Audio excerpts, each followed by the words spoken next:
Salut tout le monde. On va attendre encore 2 minutes. Tout le monde se connecte et on va commencer le live. Le temps que tout le monde se met sur Twitch et on va commencer.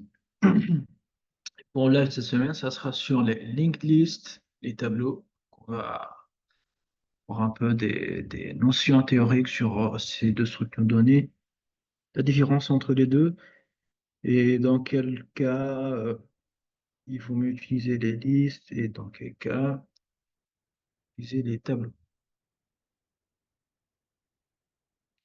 Donc, on attend encore. On reprend dans 2 minutes. À très vite.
Du coup, on reprend.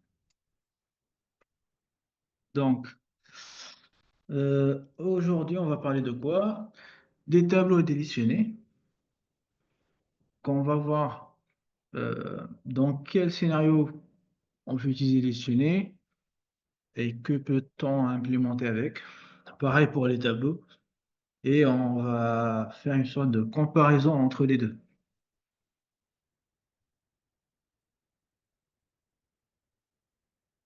Donc,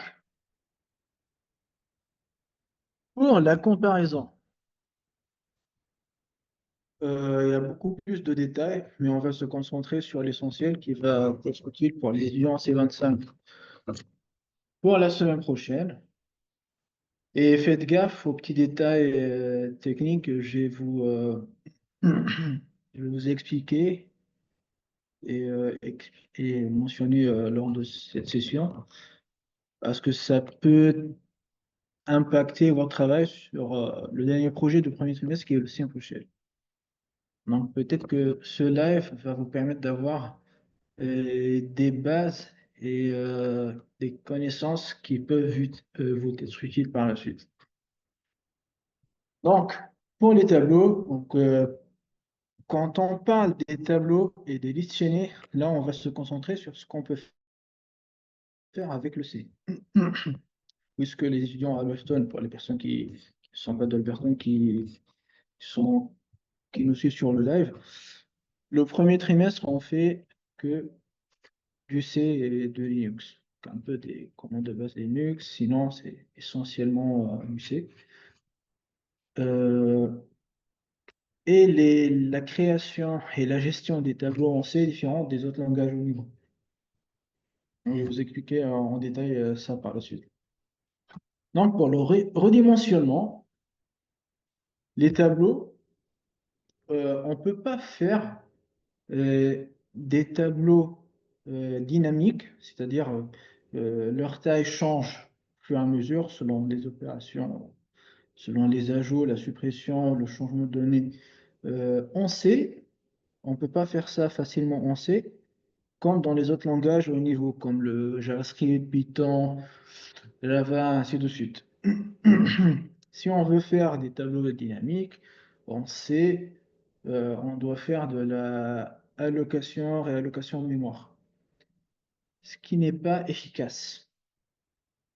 Donc, dans les autres langages, en Python, en JavaScript, quand on crée des tableaux, euh, donc c'est des listes en Python, des arrays en JavaScript, donc on déclare juste la variable et on ajoute des éléments et c'est tout. Par la suite, c'est le garbage collector qui va s'occuper de la gestion de mémoire. Tandis qu'en C, c'est différent. C'est à nous de déclarer le tableau, il doit avoir telle taille, il prend en compte tel type de données. Donc, en Python, en JavaScript, en d'autres langages, quand on crée des tableaux, on peut mettre plusieurs types, de données dans le même tableau. Contrairement au C, donc quand on déclare le tableau, on doit préciser le type, que ce soit caractère, soit entier, soit autre. Ça, c'est l'une des différences. La deuxième différence, comme je vous ai dit, c'est que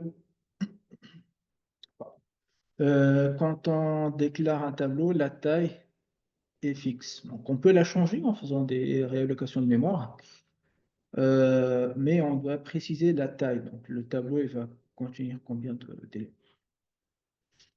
Tandis que dans les listes chaînées, que ce soit en C ou en stockage, la location de mémoire se fait selon le nombre d'éléments qu'on va ajouter.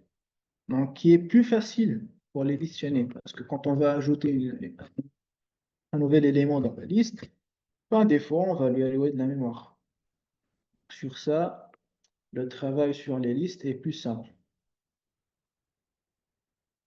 Il y a aussi des détails qui concernent du travail dans la mémoire que je vais vous expliquer par la suite, qui pourrait être important et impactant si on travaille sur beaucoup de données. La gestion de mémoire, donc l'avantage là est pour les tableaux, parce que la gestion de mémoire se fait automatiquement. Parce qu'on déclare la variable tableau, on met le type, la taille, et c'est le compilateur qui va s'en occuper. Si je déclare un tableau d'entier, on sait que l'entier, c'est sa taille. C'est un tableau de 10 entiers, la taille de l'entier, c'est entre 4 et 8 bytes, selon le système, l'architecture, et le compilateur, il va s'en occuper. Sauf qu'en liste chaînée, comme on vient de le dire, c'est à nous d'allouer de la mémoire quand on fait un ajout d'un nouvel élément. Et c'est à nous de supprimer aussi, de libérer de la mémoire quand on supprime, quand on vire un élément de la liste. L'utilisation de mémoire, donc dans les tableaux efficaces pour de petites tailles, mais il y a du gaspillage. Il y a d'autres détails que je vais vous expliquer sur le tableau blanc par la suite. Euh, dans les listes chaînées, il y a moins de gaspillage grâce à l'allocation à la demande. Parce que, c'est-à-dire que là, quand on peut déclarer par exemple un tableau de taille 1000. Et peut-être que à des moments donnés, on n'aura pas besoin de 1000 de 1000 de 1000 places dans notre tableau. Peut-être des fois, on a besoin juste de 100, 200, 300, 50. C'est ça ce qu'on veut dire par gaspillage. Sauf conditionné, ben, si on va ajouter un élément, quand on a l'autre mémoire pour l'ajouter, si on supprime, on fait un free, on fait des manipulations avec, et c'est tout. Par contre, il y a un autre avantage pour les tableaux, c'est pour plusieurs éléments, dans les listes chaînées, pour chaque élément, on doit avoir un espace mémoire pour la donnée, là, peut-être un caractère, un entier ou autre. Et pour chaque élément, on doit avoir un pointeur qui prend aussi de l'espace. Donc, ça, c'est un inconvénient par rapport au tableau. Et si on est dans le cas de liste doublement chaînée, chaque élément va avoir deux pointeurs. Contrairement au tableau, pour rajouter des éléments, il suffit juste d'ajouter l'élément et c'est tout. L'implémentation, ben, les tableaux, leur implémentation est plus facile et simple. L'implémentation des listes chaînées est plus compliquée, parce qu'il y a plus de manip, comme vous le savez déjà. L'application typique, donc, ça va être un peu flou pour l'instant, mais avec ce que je vais vous montrer, ça va être plus simple. Donc, l'accès est rapide dans les tableaux. Pourquoi? Parce qu'il y a un système d'indexation. Dans un tableau, si on veut récupérer l'élément au 10e indice, bon, on met le nom du tableau entre crochets et l'indice. Et c'est tout.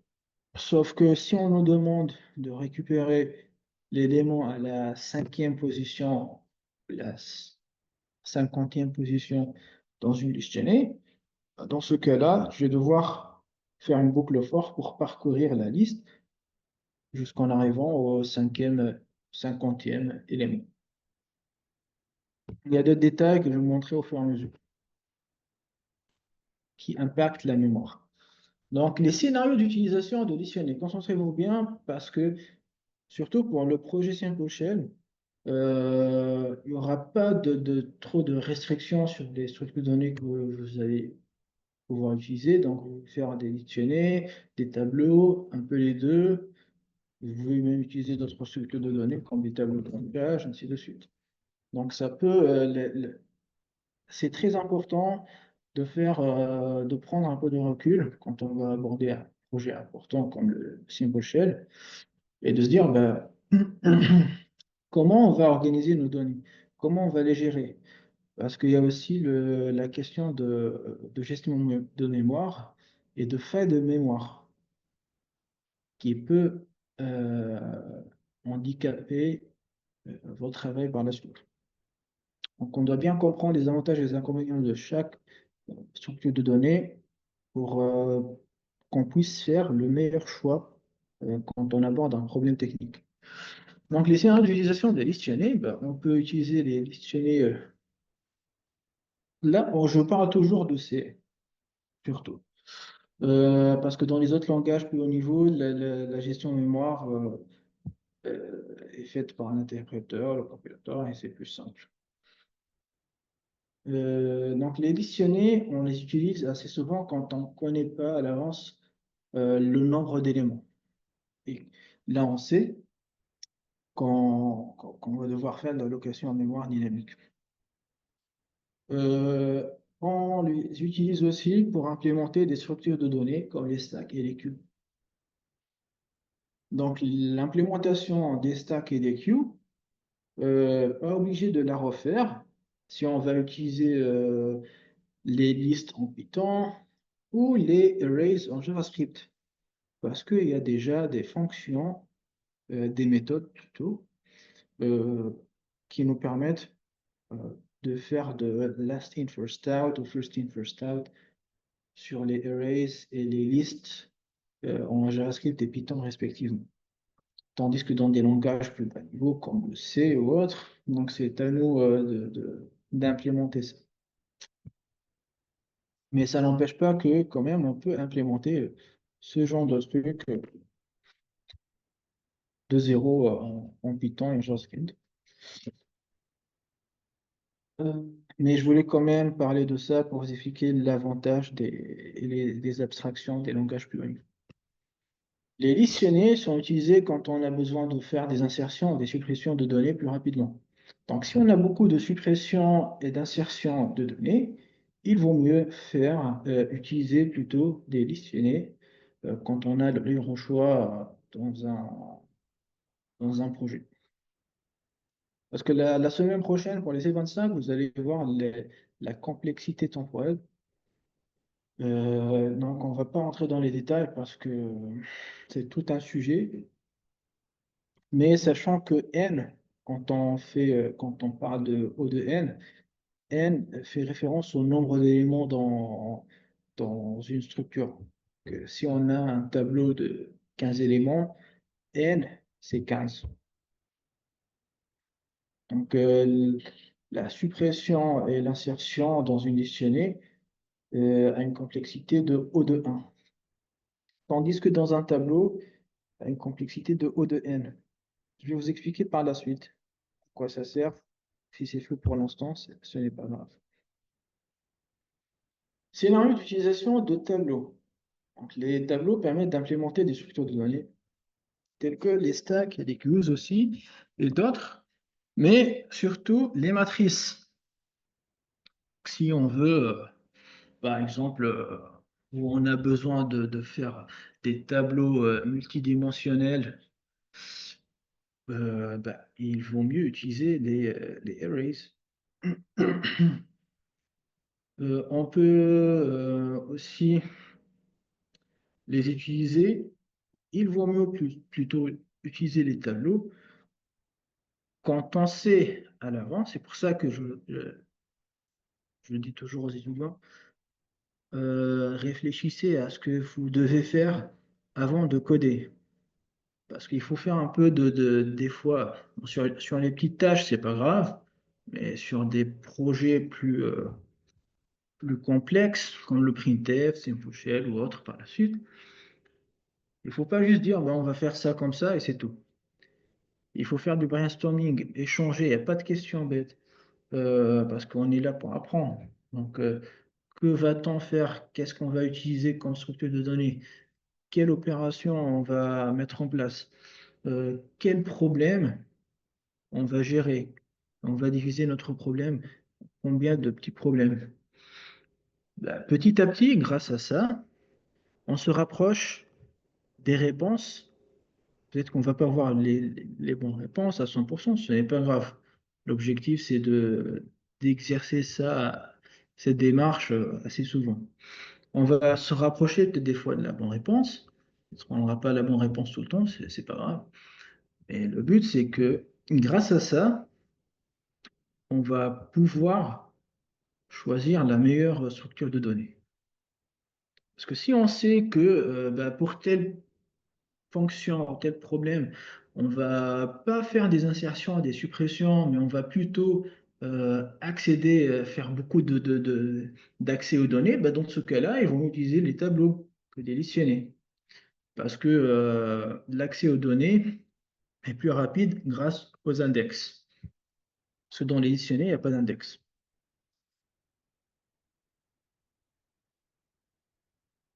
Et on sait, puisqu'on peut pas faire, on peut faire des tableaux dynamiques, mais c'est pas efficace et ça prend beaucoup de temps. Et c'est un peu casse-tête. Mais la façon la plus primitive, c'est de faire des tableaux statiques en C. Donc on déclare, comme je dis, le tableau, le type de données qu'il va contenir et la taille. Bon. Dans le cas où on sait à l'avance la quantité de données qu'on va gérer et qu'on est sûr qu'il n'y aura pas de changement de nombre de données qu'on va gérer, il vaut mieux utiliser Tableau. On choisir l'un ou l'autre. Donc, on va résumer ce qu'on a déjà présenté. Les tableaux sont plus efficaces pour les accès aléatoires grâce aux index. Et pour les données à taille fixe, si les insertions-suppressions sont très rares. Si on sait, ben, c'est pas grave si on va faire des insertions, des suppressions des fois, mais ça reste rare. C'est pas très grave. Si on va les faire sur des tableaux de petite taille, donc on a une dizaine de données, une vingtaine, si on a des milliers, des centaines de données, ça peut avoir un impact sur la rapidité de notre programme. Et je vais vous montrer ça par la suite. En utilisant les tableaux blancs. Sinon, les listes chaînées sont préférées lorsqu'on a beaucoup d'insertions de suppression, surtout si leur position est importante et que les accès sont moins fréquents. Il y a quelques ressources pour les étudiants Alberton. Je vais partager avec vous la présentation par la suite. Ça sert quand même un peu de bullet points de révision que vous pouvez consulter par la suite, soit pour vos projets de cette semaine, soit pour venir à ça pour le simple check. Sinon, là, je vais revenir à nos points et je vais vous montrer comment résoudre des problèmes techniques. Donc là, je vais peut-être des fois vous donner des, euh, des indices ou des astuces pour résoudre certaines tâches. Peut-être que vous n'avez pas tous fini les projets décennés, mais comment les résoudre en utilisant les tableaux blancs. Et je vais vous montrer aussi, je vais aussi vous expliquer les points qu'on a expliqués dans la presse. Donc, pourquoi déjà les listes chaînées sont préférées quand il y a beaucoup d'insertions et de suppression de données? Et que quand il y a beaucoup d'insertions, de suppression de données, les tableaux ne sont pas préférés. Pour la simple raison, parce que quand on déclare un tableau, bon là j'ai pris un petit tableau, euh, si je veux, par exemple, ajouter un nouvel élément,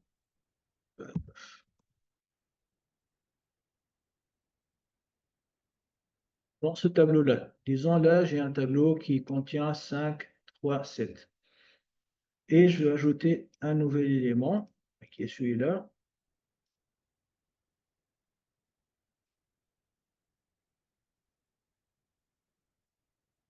entre le 3 et le 5 et le 3. Dans ce cas-là, je vais faire quoi?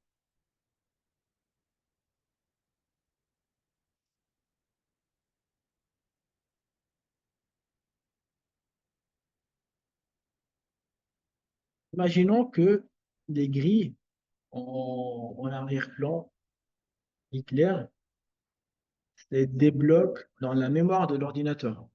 Si je veux ajouter cet élément-là, entre le 5 et le 3, ce que je vais faire littéralement aux éléments du tableau, c'est que je vais décaler leur place dans la mémoire.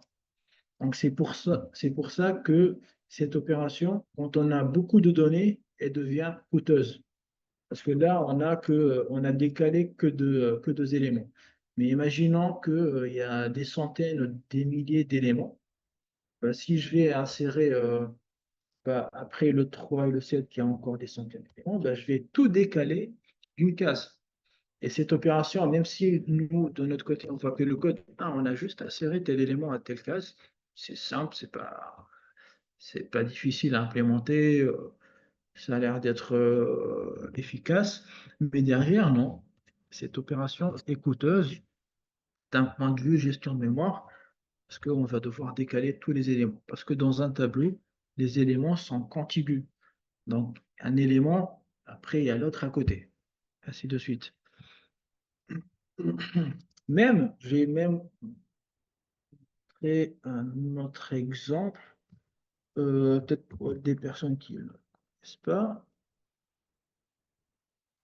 Tac.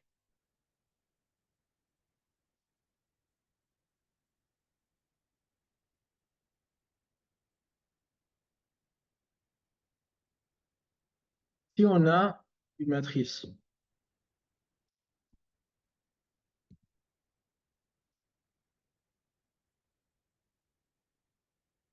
0, 10, 11 et 57. Ben, disons qu'on a implémenté, que le but d'un exercice est d'implémenter cette matrice en C. Ben, dans notre programme, on va voir que c'est un peu comme ça. Mais derrière, dans la mémoire, ça va être littéralement comme ça. Pour montrer la présentation de ces éléments dans la mémoire, tac, ça va être de cette façon-là.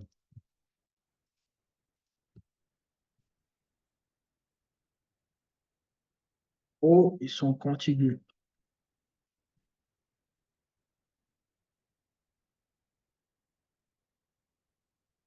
Littéralement comme ça. Faites gaffe et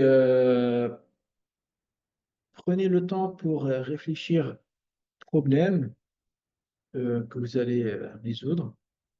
Quand vous avez le libre choix de structure de données, type de données que vous utilisez, pensez toujours à le faire de la façon la plus efficace. Peut-être que ça reste encore un peu flou pour les C25.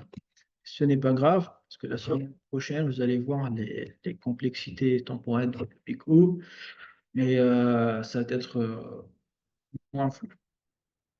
Mais ça vous donne quand même quelques idées de base pour comprendre qu'est-ce qui se passe dans la même. Donc, c'est pour ça que les insertions, les suppressions dans un tableau sont coûteuses. Je vais quand même expliquer, parce que quand même ça reste le même principe, mais je vais expliquer. Disons que ben, on a un tableau comme ça, et on veut supprimer ben, cet élément-là. Quand on va le supprimer, hop, on le vient du tableau, mais on va décaler le reste du tableau. Donc, imaginons que on a beaucoup plus d'éléments, cette opération va être coûteuse aussi. Ça va prendre plus de temps à l'ordi de faire ces opérations. Même si nous, quand on crée nos programmes, on ne voit pas. Donc, c'est pour ça qu'il vaut mieux utiliser les listes chaînées quand il y a beaucoup de suppression d'insertion, parce que les listes chaînées, dans les listes chaînées, les éléments ne sont pas contigus dans la mémoire. Donc, on alloue un espace mémoire pour un nœud.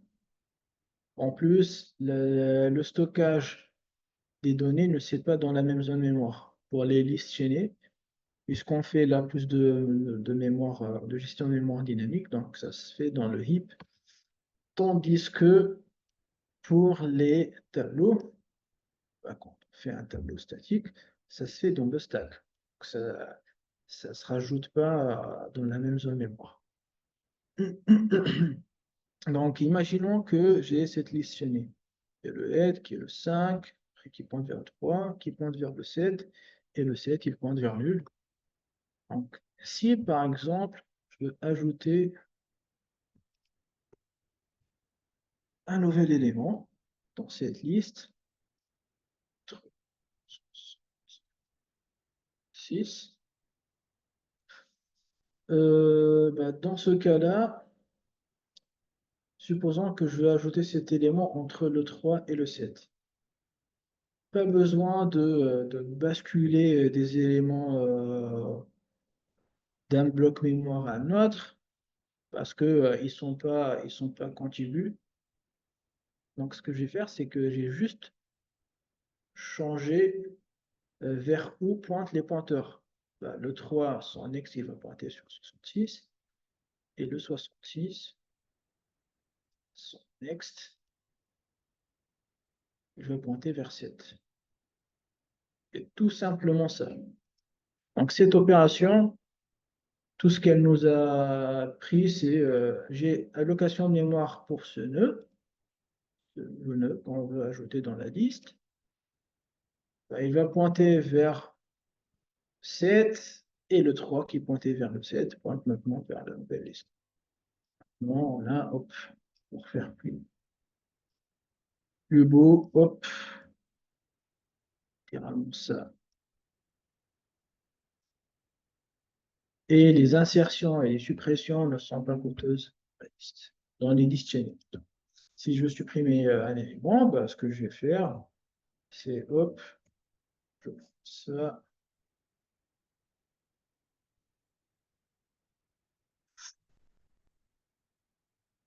je prends ça et je le mets là.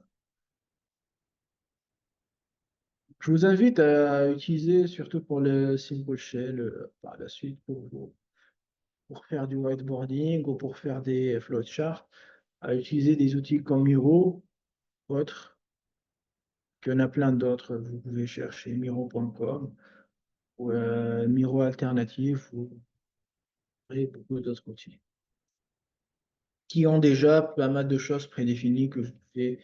euh, c'est du drag and drop, donc on va prendre des éléments et les glisser. Après, on peut les exporter sous format d'image, de PDF, bah, selon les outils. Ça sera facile pour vous à les ajouter dans les README de vos projets sur GitHub ou pour d'autres projets par la suite aussi. Euh, donc, c'est principalement ça. C'est pour ça que l'ajout et la suppression est coûteuse dans, dans les tableaux et les plus efficaces dans les listes chaînes. Par contre, l'accès aux données dans les tableaux est plus efficace que dans les listes chaînées. Parce que si, par exemple,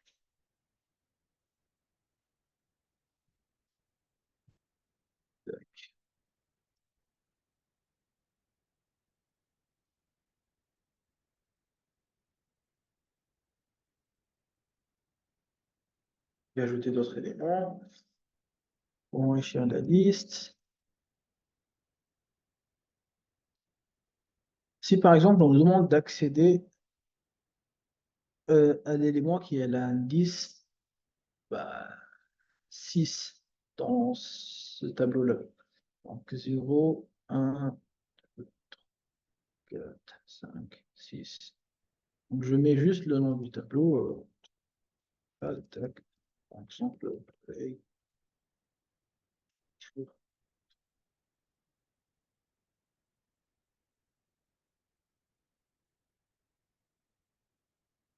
C'est tout simplement si le tableau s'appelle 1, 6. Et c'est tout. C'est tout bon.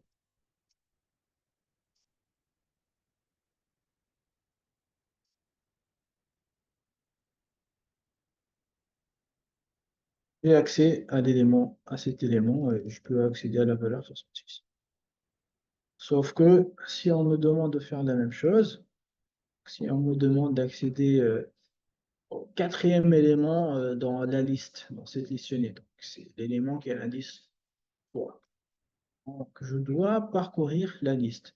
Donc, tac, tac, tac, tac. Et c'est cet élément-là. Si on n'a pas trop de suppression, d'insertion de données, bah, il vaut mieux utiliser les tableaux. Si on a, pardon, il vaut mieux utiliser, si on a trop de suppression, d'insertion, il vaut mieux utiliser additionner. Euh, si on a besoin d'accéder à plusieurs reprises à des données sans trop faire de suppression et d'insertion, bah, il vaut mieux utiliser les tableaux parce que c'est plus rapide. Parce que pour accéder à des éléments à telle position dans une liste, on va devoir parcourir la liste à chaque fois. Sauf si on va peut-être dans un problème spécifique, on va enregistrer telle position dans une variable. Après, ça va dépendre de notre problème, de comment on gère la chose. Mais là, on parle d'une façon générale. Mais il y a quand même toujours plus ou moins des façons pour détourner ces inconvénients aussi. Mais ça va dépendre des problèmes pour implémenter. Là, je vais vous montrer, puisqu'on est sur les projets des listes chaînées, je vais vous montrer comment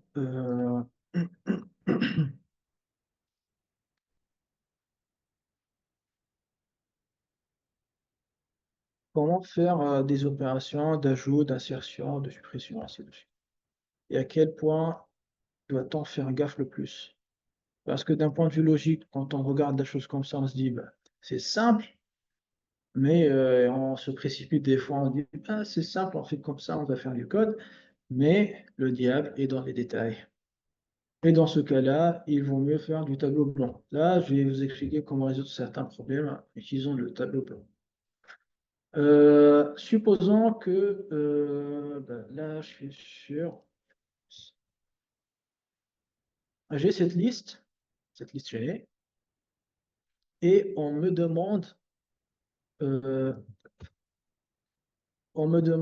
d'ajouter un élément à la fin de la liste. Donc, on va faire du tableau blanc pour plusieurs opérations.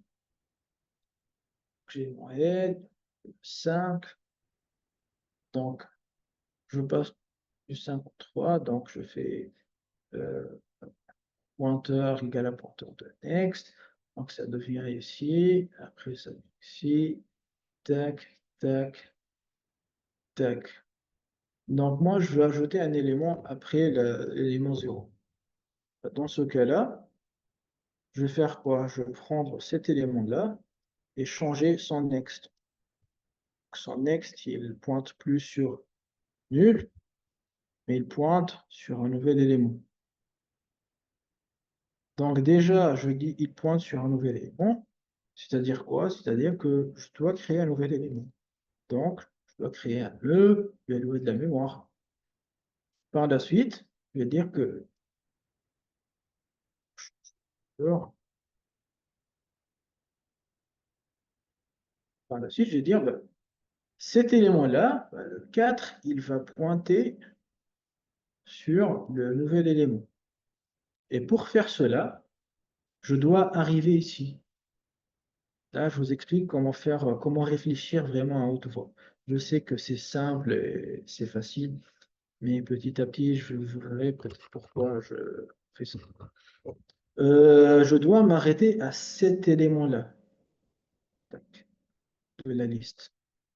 Et pour se dire, bah, j'arrête à cet élément-là, en gros, pour parcourir la liste, ce que je dois faire, c'est ptr égale à ptr de next, ptr pour dire head. Ça.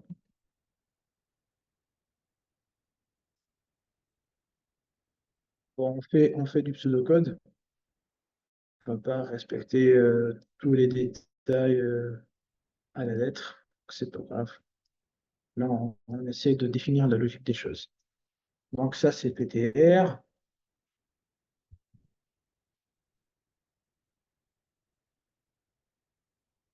C'est ptr, c'est head.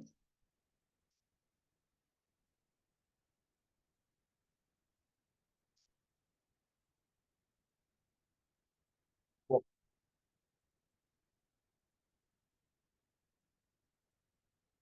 Donc ptr égale à ptr de next. Tac. Donc, ptr devient ici. ptr égale à ptr de next. Tac. ptr égale à ptr de next. Tac. ptr égale à ptr de next. Tac. ptr égale à ptr de next. Tac. ptr égale à ptr de next. Bon, on est déjà sur nul. Donc nul égale à nul de next. Il n'existe pas, donc on va avoir une erreur. Donc dans ce cas-là, c'est bien qu'il y a un problème, qu'on doit mettre en place une condition. Ben, cette condition, c'est quoi? C'est quand j'arrive à cet élément-là, l'élément 4. Et comment je peux distinguer le dernier élément?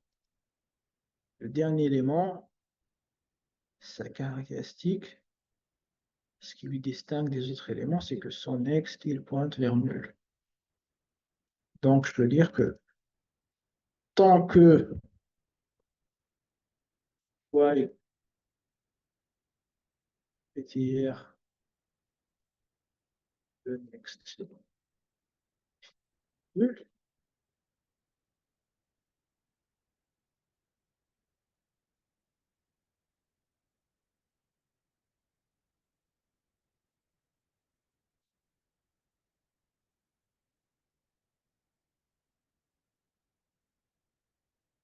Tant que PTR de next est différent de nul, c'est-à-dire PTR égale à PTR de next.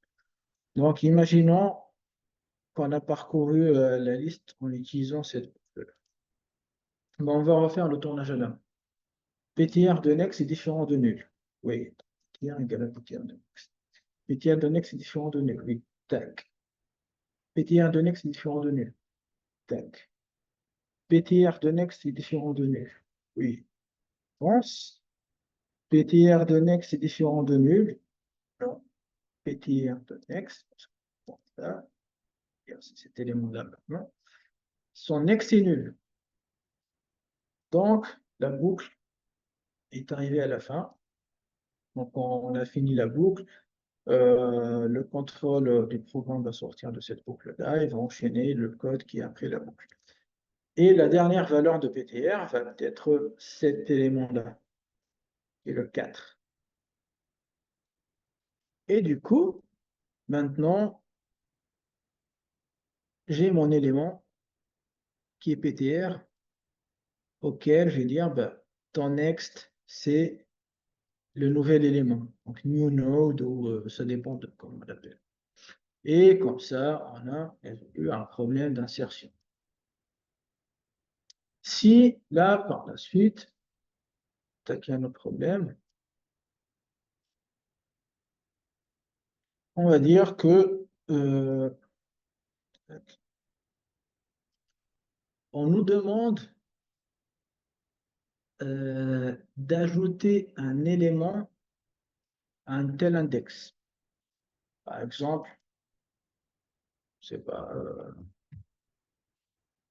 pour dire position égale à 2. Donc l'indice 2. Donc ça c'est 0, ça c'est 1, ça c'est 2. Donc au lieu de 7, c'est-à-dire on veut faire comment? Comme ce que je vous ai montré tout à l'heure.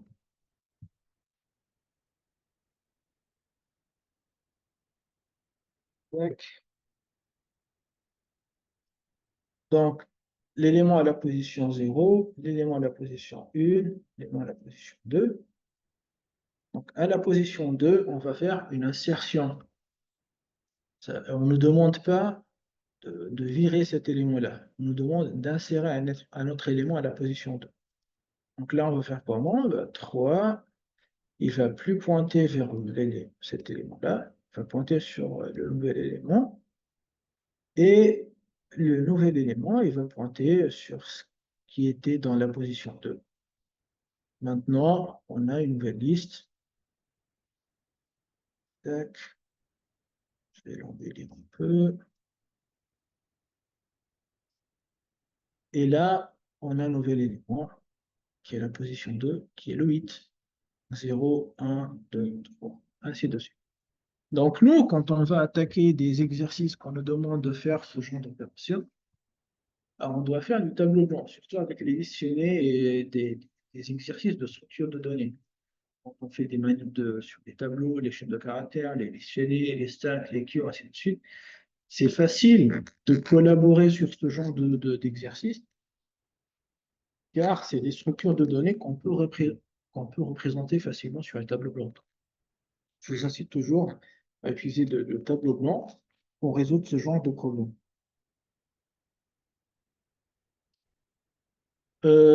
Mais le diable est toujours dans les détails. Pourquoi? Parce que on peut faire beaucoup de bêtises. Là, supposons qu'on ne sait pas comment faire vraiment. On dit, bah, on va faire comme ça. OK, on trouve cette solution sur le tableau blanc. Mais il ne faut pas juste passer à faire ça et passer au code. On peut toujours faire mieux. Bah, là, par exemple, on sait qu'est-ce qu'on doit faire. Mais on va améliorer les choses encore sur le tableau blanc. Et là, on va faire gaffe aux détails. Parce que si on me demande de mettre en place ou d'insérer plutôt un élément à la position 2, c'est-à-dire à la place de cet élément-là, qui est le 7. Ça veut dire quoi? Ça veut dire que je dois créer un nouvel élément, je dois aller allouer de la mémoire. S'il y a un problème de mémoire, bah, je retourne null, comme d'hab. Si on n'a pas, je continue le reste du programme. Et là, ce qu'on doit faire, c'est quoi? Bah, on peut toujours dire que PTR est pointe sur le premier élément. Du coup, on va faire PTR et IDX. Dire, bah, et l'indice.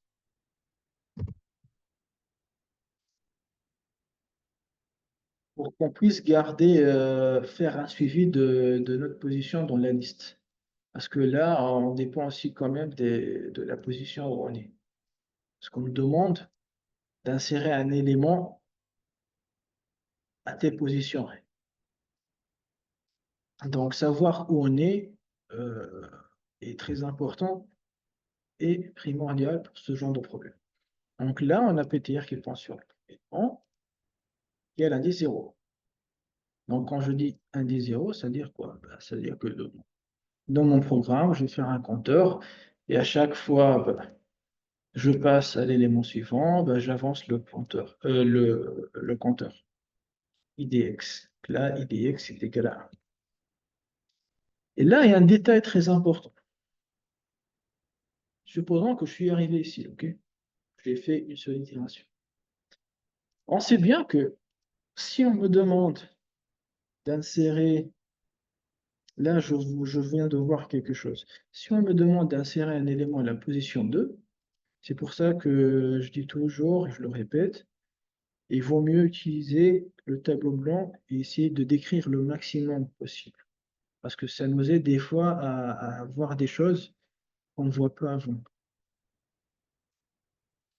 Là, on a le 7 qui est la position 2. OK. Et là, je suis à la position 1 avec PTR sur 3, qui est le deuxième élément. Donc, on va faire comment? On voit bien que je suis à la position 1, donc un élément qui est avant l'élément qui va changer de position pour le 7. Tac, je vais faire comment? Ben, je vais prendre cet élément, je vais changer son next, et par la suite, bon, si je fais ça comme ça, si je fais littéralement dans mon code comme ça veut dire que j'ai un problème. Pourquoi? Parce que tout simplement, je suis arrêté à cet élément-là, l'élément 3. Donc, j'ai ma variable PTR qui pointe vers cet élément-là. Et le problème, c'est que si je m'arrête ici et je dis, ben, PTR, ton next, c'est plus cet élément-là, ton next, c'est le nouveau node, ben, j'ai plus de référence vers l'élément 7. Parce que ma référence, c'était, parce que pour accéder initialement à l'élément 7, je dois passer par le 3. 3, next, c'est 7. Et ce que j'ai fait, c'est que, hop, j'ai changé le next de 3. Et là, le 8, c'est plus vers où aller, parce que j'ai plus de ref vers cet élément-là. Donc, lors des opérations, quand on gère ce genre de problème, surtout des dictionnaires ou des structures de données plus ou moins similaires, est très important. Ce qu'on doit faire, si on se dit, j'ai besoin d'avoir toujours une référence à cet élément. Bah, dans ce cas-là, tout simplement, quand j'arrive avec mon PTR sur l'élément 3, j'écris une nouvelle variable, je peux appeler PTR2. Et PTR2, ça va être quoi? Ça va être PTR next.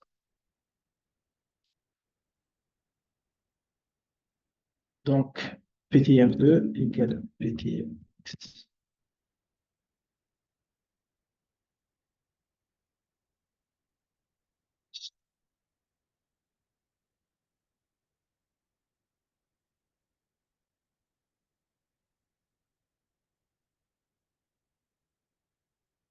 Et du coup, Maintenant, on ne perd plus la référence au 16. Donc, mon PTR, il s'arrête à l'élément 3. Dans ce cas-là, je fais PTR, il est sur 3. PTR2, juste après ça, PTR2 égale à PTR2 next.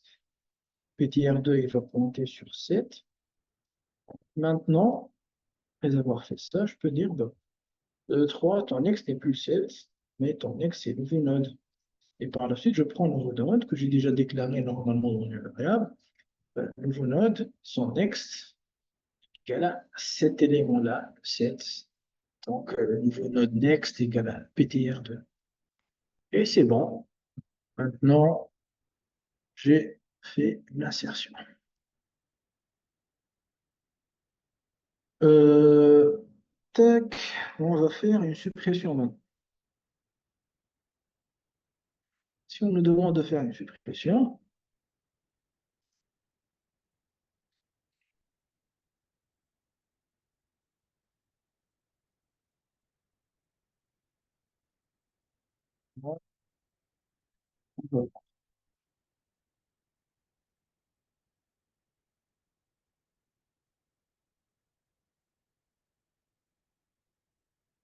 supposons que là, on demande de supprimer un élément, ben, un élément qui est à l'indice, la position 3, donc à l'indice 3, et cet élément-là.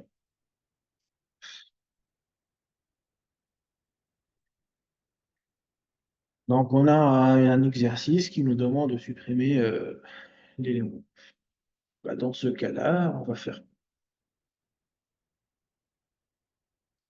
ce qu'on doit faire, en gros, disons que c'est la première fois qu'on aborde ce problème. On ne sait pas trop comment faire. Et on ne sait pas trop quelle démarche on doit mettre en place. Alors, on va se dire, on va commencer par ce qu'on sait. On va illustrer ça sur un tableau blanc, comme ça, pour faire simple.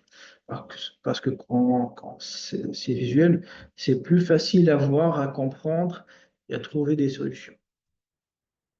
Donc, ce qu'on va faire, c'est en gros, hop, on va prendre cet élément-là, on va virer. Et ben, c'est-à-dire quoi? On va virer. Et l'élément qui était avant, le 7, il va pointer sur le 4.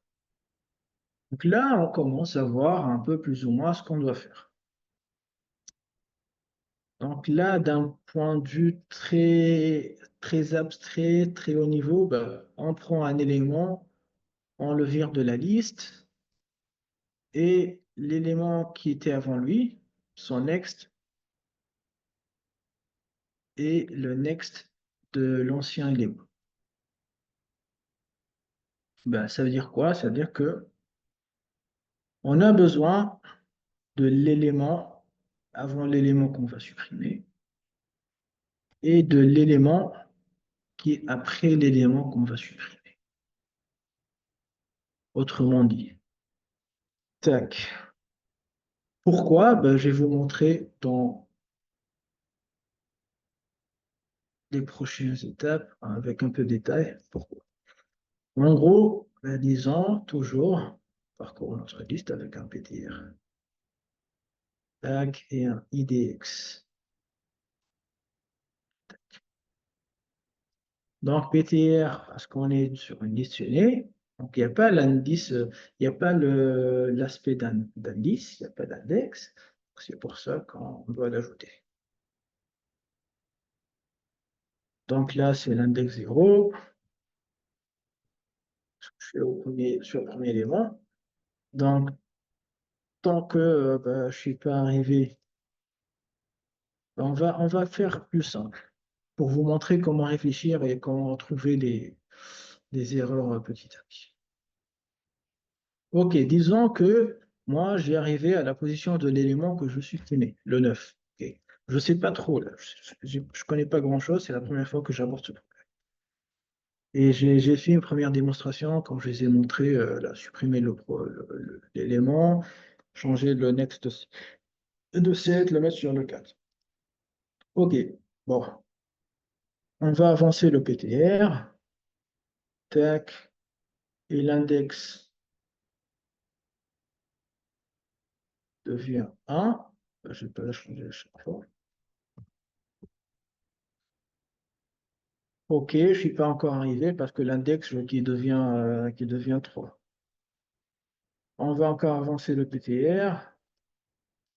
Tac, l'index est 2, donc j'avance encore.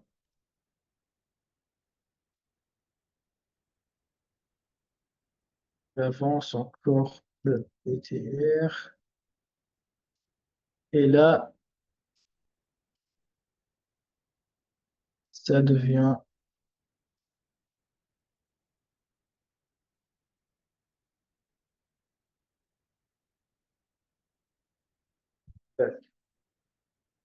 OK, donc là, PTR, il est sur l'élément que j'ai supprimé. Donc, ce que je peux faire, c'est free cet élément-là. C'est-à-dire que je prends cet élément-là, hop, c'est-à-dire que je vais littéralement faire ça. Mais en faisant ça, ben, le set, il va pointer vers nul.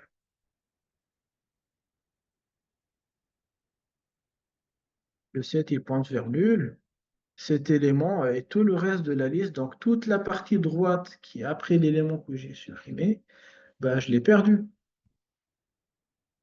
Donc, c'est pas bien ce que j'ai fait. Ok, ben, je vois que c'est pas bien ce que j'ai fait et je constate que le set, qui est l'élément qui est dans la position juste avant l'élément que je supprimé, donc l'élément à l'index 2. Index 2, c'est-à-dire quoi? C'est-à-dire pos 11, autrement dit.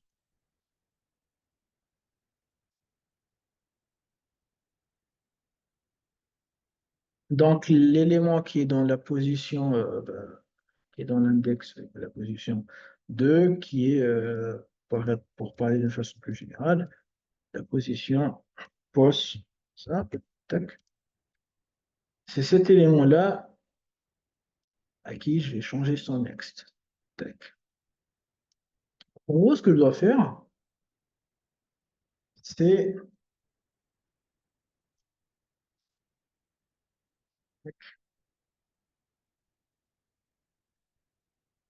c'est-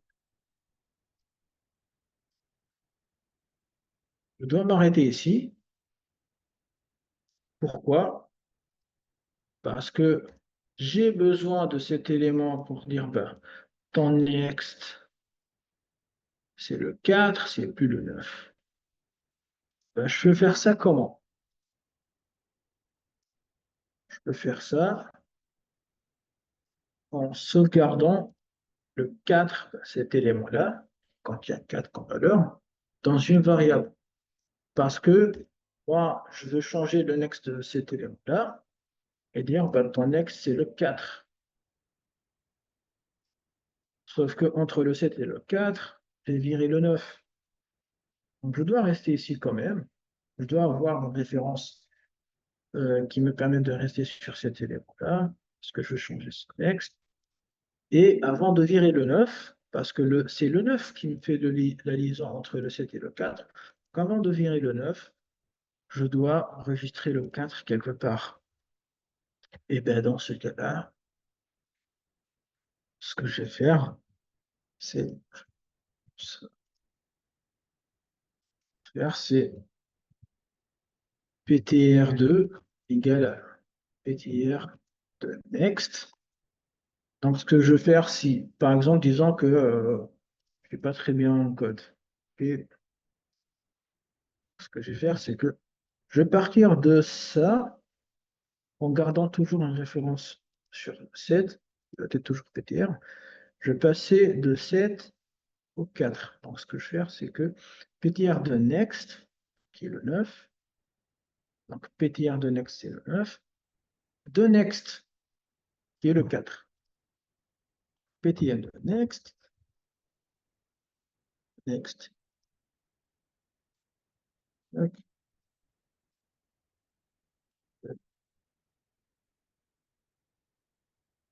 Donc, PTR2 est égal à PTR de next de next. PTR2, c'est cet élément-là, le 4.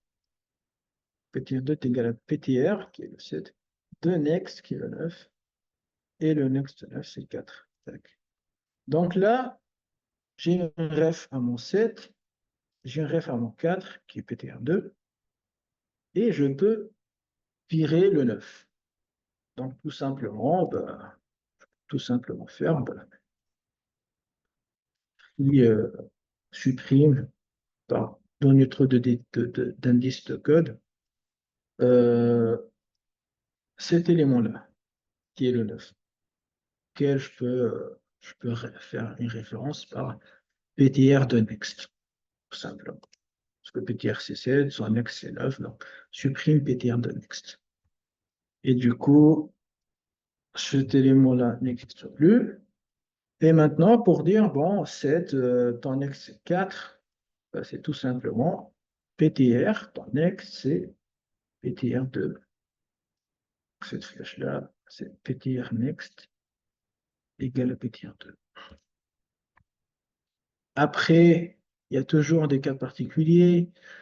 Si on me demande de supprimer le premier élément de la liste, ça va donner quoi? Si on me demande de supprimer le dernier élément de la liste, ça va être quoi? Ainsi de suite. Donc, il faut toujours prendre en compte les cas particuliers. On doit commencer toujours par le cas général. On ne va pas compliquer la chose. On essaie de toujours travailler en dichotomie.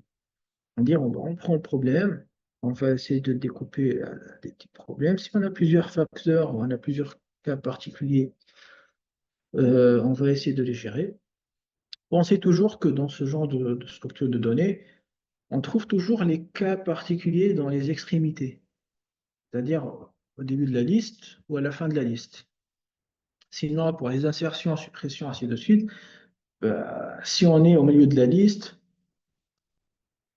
c'est un cas général. Donc, moi, c'est la première fois que j'aborde le problème. Donc, je ne vais pas me compliquer la vie. Je vais essayer de faire simple. Je vais essayer de résoudre le cas général en utilisant le tableau blanc. OK. Donc là, je sais résoudre le problème sans trop de conditions. J'ai résolu le problème.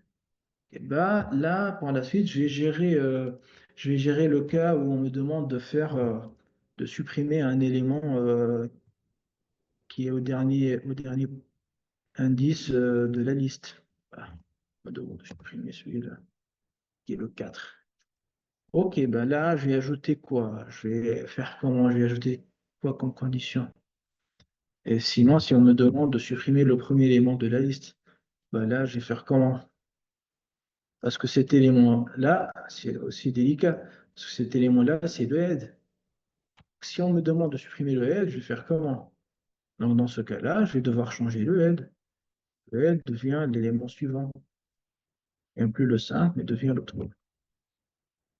Donc, on doit vraiment faire gaffe et essayer d'utiliser le tableau blanc le maximum, surtout quand vous travaillez sur des structures de données qu'on peut facilement illustrer et schématiser sur le tableau blanc. Euh, Plutôt la semaine prochaine, pour le C25, vous allez faire des arbres binaires et vous allez faire des algorithmes de tri. Donc, il vous reste encore 2 jours et demi pour travailler sur les questionnaires. Donc, essayez de continuer à travailler sur ces projets-là en utilisant les tableaux blancs. Et c'est tout. Et aussi, même si, par exemple, vous avez très bien compris, vous avez tous fini tous les exercices, je vous invite à revoir les exercices ou à essayer de les résoudre pendant le PID en utilisant juste le tableau blanc avec du pseudocode, avec un peu de code, mais sans trop s'appuyer sur l'éditeur. Parce que ça va vous aider à vous entraîner pour le manual review de Simple Shell. Donc n'oubliez pas ça, que c'est un travail qui se fait au fur et à mesure. Et c'est tout. J'espère que ça vous a plu. N'oubliez pas, bah, pour résumer encore une fois, on utilise les tableaux quand il y a très peu d'opérations d'insertion et de suppression et qu'on a besoin plus d'accès aléatoire à des éléments dans telle ou telle position. Sinon, les insertions-suppressions sont coûteuses en termes de décalage d'éléments dans la mémoire. Sinon, les listionnaires, on les utilise quand il y a beaucoup plus d'insertions de suppression et que l'accès aléatoire à des éléments est très peu. Bon fin de journée et à la prochaine. Au revoir.